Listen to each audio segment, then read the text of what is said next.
마침내 다니엘이 하나님 앞에 기도하고 그의 친구들이 함께 기도해서 왕이 무슨 꿈을 꾸었는지 그 꿈을 알게 됩니다.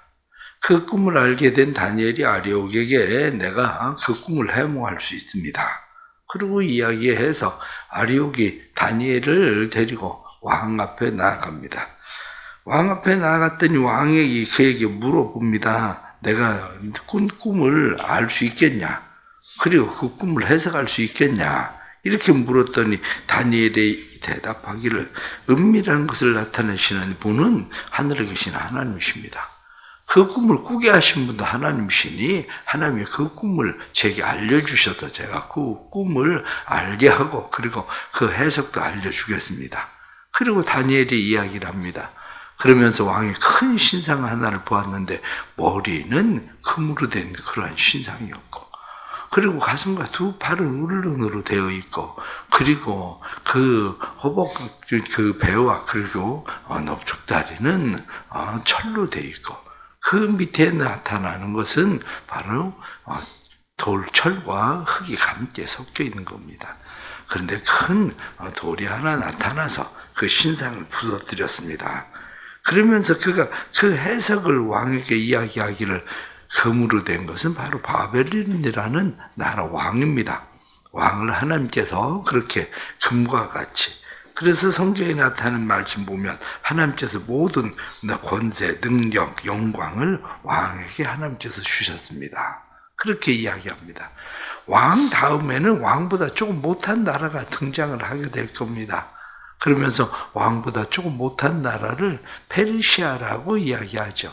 왕은 그 나라가 어떤 나라인지도 모르는 거고 다니엘도 그 나라가 어떤 나라인지는 모르지만 왕 다음에 그보다 못한 나라가 나타날 거고 그리고 그 다음에 그보다 못한 나라가 나타날 겁니다. 그렇게 이야기하는 거죠. 그런데 그 동이라고 하는 것은 그리스 헬라 이렇게 보는 거고 그리고 그 다음에 철을 이야기할 때 철은 헬라 이렇게 보는 거죠. 로마 이렇게 보는 거죠. 이러한 나라들이 나타나지만 중요한 것은 그 모든 것을 다스리고 통치하실 분은 하나님이십니다. 이 이야기를 하게 되는 겁니다. 그래서 그 왕이 오늘 46절 말씀 보면 느부갓네살 왕이 엎드려 다니엘에게 절하고 다니엘에게 절을 하면서 참으로 네가 믿는, 네가 섬기는 그 하나님이 너에게 모두 은밀한 것을 나타내셨다. 이렇게 말하고 다니엘이 자기의 세 친구들에 대해서 그들을 추천하게 되죠. 사드락, 메삭, 아벳느고 이 사람들에 대해서 추천을 하니까 왕이 그들을 지방의 관리들로 세워주었다. 이런 말씀이 바로 오늘 성경 본문에 나타나는 그런 말씀입니다. 여기 나타나는 이 말씀 속에서 우리는 또 다시 말씀 가운데 가장 중요한 핵심은 결국 뭡니까? 가장 중요한 핵심은 모든 주권을 가지고 계신 분이 누구냐? 그분이 하나님이시라는 거죠. 그래서 그 하나님에 대해서 설명하기를 37절 말씀에 왕은 여러 왕들 중에 왕이시라. 하늘의 하나님이 나라와 권세와 능력과 영광을 왕에게 주셨고 사람들과 들짐승과 공중의 새들 어느 곳에 있는 것을 막론하고 그것들을 왕의 손에 넘기사 성경 말씀을 보니까 하나님이 주신다. 하나님이 넘기신다. 그러면서 말씀하고 있는 것은 결국 모든 주권은 하나님의 손에 있습니다. 이렇게 말하는 거죠. 그렇습니다. 모든 주권은 하나님께 있습니다. 모든 주권은 하나님께 있고 하나님께서 허용하시는 한에서 그 주권은 행사하게 됩니다. 마찬가지로 우리의 삶의 모든 것들은 하나님의 손에 있다. 성경은 우리에게 그렇게 말씀하고 있는 거죠. 그런데 이 삶의 모든 주권이 하나님에게 있을 때에 말씀은 그 뒤에 나타난 말씀을 보면 44절에 그렇게 말합니다. 이 여러 왕들의 시대에 하늘의 하나님이 한 나라를 세우시리니 그것은 영원히 망하지도 아니할 것이요 그 국권이 다른 백성에게로 돌아가지도 아니할 것이요 도리어 이 모든 나라를 쳐서 멸망시키고 영원히 설 것이라. 지금 여기서 말씀하고 있는 것이 예수 그리스도의 나라, 한 나라, 이 예수 그리스도의 나라에 대한 그런 이야기를 하는 겁니다. 영원히 설 나라는 하나님의 나라, 그 영원히 설 나라를 세우기 위해서 보내신 한 돌, 그것이 바로 성경은 예수 그리스도시다. 그 이야기를 성경이 말씀하고 있는 그런 말씀인 거죠. 그러기에 우리는 역사의 주관자도 하나님이시고 시간의 주관자도 하나님이시고 그리고 하나님께서 역사의 주관자, 시간의 주관자이시지만 그 하나님께서 하나님의 나라를 세우시기를 원한다. 그렇다면 우리가 먼저 생각하는 것은 우리 안에 하나님의 나라를 세우시기 원하신다는 하나님의 뜻을 아는 것. 그것이 우리에겐 중요한 일입니다. 오늘 말씀 속에서 오늘 25절에 나타난 말씀을 보면 그렇게 말씀합니다. 이에 아리옥이 다니엘을 데리고 급히 왕 앞에 들어가서 아뢰되 내가 사로잡혀 온 유다 자손 중에서 한 사람을 찾아내었나이다. 여기 말씀 보니까 한 사람을 찾았습니다. 이 한 사람을 찾았습니다. 누가 찾는 사람입니까? 왕이 찾는 사람. 왕이 찾는 한 사람을 내가 찾았습니다. 이렇게 말하는 것처럼 우리에게는 우리가 시대가 찾고 있는 한 사람, 때로는 교회가 찾고 있는 한 사람, 이렇게 한 사람. 그런데 더 중요한 것은 하나님이 찾고 있는 한 사람, 그 한 사람이 되는 거. 그게 중요한 일이죠. 한 사람이 된다고 이야기할 때 다니엘을 보십시오. 다니엘을 보면 육체적인 바벨론에 지금 매여 있는 사람입니다. 그는 정신적으로는 왕에게 매여 있는 사람이고 그러나 그의 영은 바벨론에 매이지도 않고 왕에게 매이지도 않고 그는 하나님께 매여 있는 사람, 하나님께 사로잡혀 있는 사람, 그 사람이 바로 다니엘이었던 거죠. 오늘날 우리의 삶도 역시 마찬가지입니다. 진짜 하나님이 찾는 한 사람, 그것은 세상 어떤 것에도 매이지 않는 우리의 영이 하나님께 매여 있는 사람, 그 사람이 되는 거죠. 하나님께 매여 있는 사람이 되어질 때 그때 하나님께서 모든 사람들이 다 알지도 깨닫지도 못하고 있는 그것을 오늘 말씀에 다니엘이 이야기한 것처럼 이 은밀한 것을 누가 알겠습니까? 왕이 꾼 꿈, 왕도 잊어버린 그 꿈을 누가 알겠습니까? 그것을 알게 하시는 것은 은밀한 것을 보이시는 그 하나님께서 알게 하시는 겁니다. 이렇게 말하는 것처럼 우리가 하나님의 사람이 되는 것은 하나님께서 우리에게 은밀한 일을 나타내시는데 그것을 29절 말씀을 보면 왕이 침상에서 장래일을 생각하실 때에 은밀한 것을 나타내시는 이가 장래일을 왕에게 알게 하셨으며 여기 말씀에 나타난 것처럼 은밀한 일을 장래일을 알게 한다. 그렇게 말씀합니다. 하나님께서 우리에게 하시는 일이 무엇입니까? 하나님께서 우리에게 하시는 일이 장래 일을 알게 하시는 거거든요. 우리에게 미래를 알게 하시는 거. 그런데 우리가 생각하는 미래, 그러면 뭐 땅값이 올라갈 건가, 떨어질 건가, 전쟁이 언제 끝날 건가, 그것을 이야기하고 있는 것이 아니라 은밀한 일, 하나님께서 깊이 생각하고 계시는 하나님의 계획, 그것을 하나님께서 알게 하신다. 이렇게 우리에게 말씀하고 있는 그런 말씀인 거죠. 그러기에 우리는 가장 먼저는 하나님이 찾으시는 한 사람 되기 위해서 우리가 하나님께 늘 다니엘이 기도하던 사람인 것처럼 기도하는 사람으로 하나님 앞에 자기 자신을 세우는 일, 그것이 중요한 일이다 하는 것을 알게 되는 거죠. 그래서 우리가 늘 기도할 때에 하나님이 찾으시는 한 사람, 성에 무너진 데를 막을 수 있는 한 사람 뿐만 아니라 그 소돔 고모라 성이 멸망할 때에 소돔 고모라 성을 멸망시키지 않기 위해서 애쓰던 한 사람, 이러한 사람처럼 우리가 한 사람 되는 일이 우리에게 필요한 거다 하는 것을 알고 하나님 앞에 더 가까이 나아갈 수 있는 그런 사람이 될 수 있기를 바랍니다.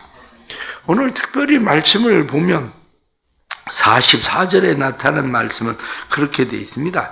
이에 느부갓네살 왕이 엎드려 다니엘에게 절하고 명하여 예물과 향품을 그에게 주게 하니라. 여기 말씀을 보니까 왕이 다니엘에게 엎드렸다.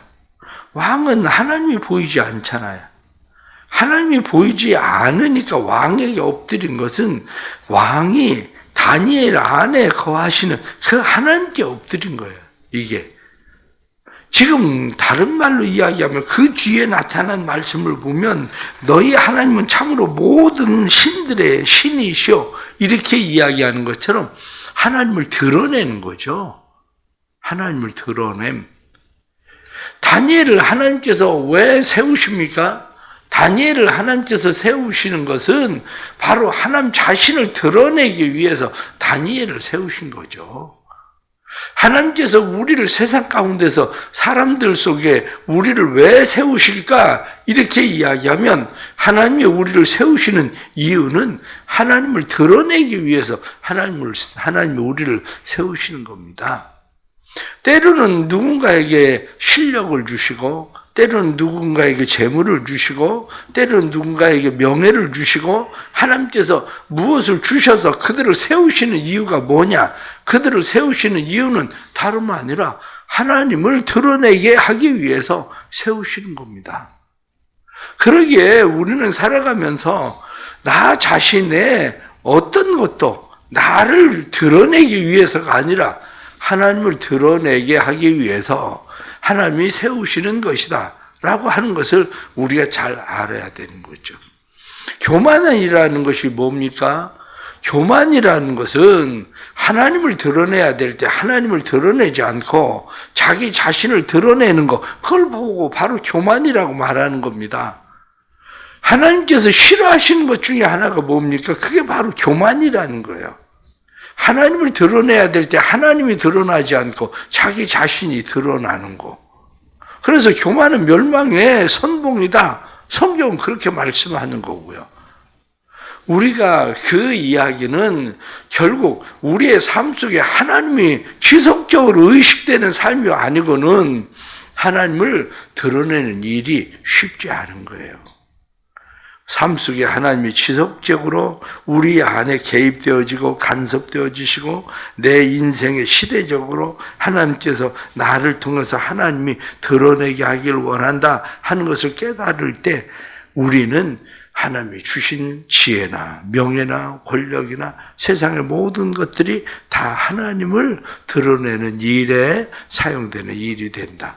그래서 다른 사람들이 하나님에게 무릎 꿇게 하는 그러한 일이 되는 그 일을 위해서 하나님이 우리를 세우신다 하는 것을 알게 되는 거죠. 또 다른 하나는 49절 말씀 보니까 왕이 또 다니엘의 요구대로 이렇게 말씀한 것처럼 다니엘의 요구대로 그렇게 말합니다. 다니엘은 자기 자신만 세워지는 일에 힘쓰지 않았습니다. 다니엘은 자기 자신만 세워지는 일에 힘쓴 것이 아니라 다니엘의 요구대로 이렇게 말한 것은 우리가 2장 앞에서도 나타난 것처럼 다니엘이 세 친구들에게 우리가 함께 기도하자 이렇게 이야기를 하고 기도합니다. 다니엘이 하나님께서 그 환상을 깨닫고 알게 하셨을 때 다니엘이 말한 것은 우리의 기도를 하나님이 들어주셨다 이렇게 말한 거죠. 그리고 오늘 성경 본문에 나타난 말씀처럼 다니엘은 왕에게 아마 그렇게 이야기했을 겁니다. 내가 열심히 기도했더니 하나님께서 내게 이 꿈을 알게 하셨습니다. 이렇게 이야기한 것이 아니라 우리의 친구들이 하나님을 함께 섬기는 사람들이 열심히 함께 기도했더니 우리에게 하나님께서 알게 하셨습니다. 이렇게 이야기했을 겁니다. 바로 우리에게도 필요한 것이 바로 이겁니다. 내가 혼자 잘나서 무엇이 되는 건 아닙니다. 내가 혼자 똑똑해서 무엇이 되는 것도 아니고 나 혼자 무엇을 이루어내는 것도 아닙니다. 그렇다면 함께 이룬 사람들을 함께 세울 때에 그때 그 일들이 지속적으로 더 일이 이루어지게 하시는 하나님의 은혜를 우리에게 주시는 거죠. 그런데 의외로 많은 사람들은 어떤 일이 이루어지고 나면 마치 자기 혼자서 그 일을 다 한 것처럼 자기 혼자 달리기 시작합니다. 그러나 그렇게 혼자 달리기 시작하는 사람은 오늘 성경에 나타나는 말씀처럼 주권도 영원하지 않습니다. 나라도 영원하지 않습니다. 시간도 영원하지 않습니다. 그에 주어져 있는 모든 것들이 영원할 것처럼 자기 혼자 그렇게 달려보지만 그 달리는 것은 영원하지 않습니다. 우리 하나님께서 주시는 이 은혜를 우리가 생각하고 우리는 살아가면서 나 혼자 무엇을 해서 된 것이 아니라 하나님께서 붙여주신 사람들로 인해서 무엇이 되었다는 사실을 깨닫고 함께 하나님의 나라를 세워가는 그런 사람들이 될 수 있는 은혜가 삶 속에 일어나기를 바랍니다. 결론적으로 말씀을 드리면 그렇습니다. 우리의 삶은 내 것 같지만 내가 아닙니다. 하나님께서 주신 삶일 뿐이지. 왕에게 하나님께서 나라와 권세와 능력과 영광, 모든 주권, 그것을 하나님께서 주셨다. 이렇게 말씀한 것처럼 내가 가지고 있는, 소유하고 있는 모든 것, 내 것 아니라 하나님의 것일 뿐입니다. 그렇다면 하나님의 것을 가지고 하나님을 드러내는 일에 우리가 사용되어야 되고, 그것이 바로 우리 안에 하나님의 나라를 세우는 방법입니다. 우리 삶 속에 하나님의 나라가 지속적으로 세워지길 바랍니다. 뜨인 돌 같은 한 왕이신 예수 그리스도, 그의 나라, 그것이 우리 안에 세워질 뿐만 아니라 우리 안에 세워진 하나님의 나라가 다른 사람들에게 보여지는 하나님의 나라 되는 그런 삶의 은혜가 오늘 하루의 삶 속에도 일어나기를 간절히 바랍니다. 기도하겠습니다. 살아계신 하나님 아버지, 은혜와 사랑을 베푸시니 감사합니다. 연약하고 부족한 우리 하나님께서 세워주셔서 오늘 여기까지 있습니다. 나라와 주권과 권세와 영광이 하나님의 손에 있으며 하나님께서 그것을 느부갓네살 왕에게 주신 것처럼 우리의 소유한 모든 것들이 하나님의 손에 있으며 하나님께서 우리에게 허용하시고 우리에게 주신 것뿐입니다. 우리에게 주신 모든 것, 저희가 하나님의 영광을 위해서 하나님을 드러내는 일에 사용될 수 있도록 은혜를 베풀어 주옵소서. 하나님을 드러내는 삶이 될 수 있도록 우리의 삶을 사용해 주셔서 하나님의 기쁨 되게 하시고 하나님의 영광 되게 하여 주시고, 마치 느부갓네살 왕이 다니엘에게 무릎을 꿇던 것은 다니엘 안에 거하시는 하나님을 보았기 때문에 하나님께 무릎을 꿇는 것처럼 세상 사람들이 우리에게 굴복되는 것이 아니라 하나님에게 굴복되는, 하나님이 드러나는 삶이 될 수 있도록 은혜 베풀어 주옵소서. 한날의 삶도 주님의 손에 있습니다. 이 한 주일의 삶도 주님의 손에 있습니다. 이 나라와 세계와 뿐만 아니라 이 교회 그리고 우리의 가정 하나님의 손에 있사오니 하나님이 책임져 주시고 하나님의 온전히 사용하시는 믿음의 복된 삶 될 수 있도록 성령님 도와주옵소서. 하나님 앞에 간절히 기도합니다. 육신의 질병으로 고난당하는 성도들을 위하여 기도합니다.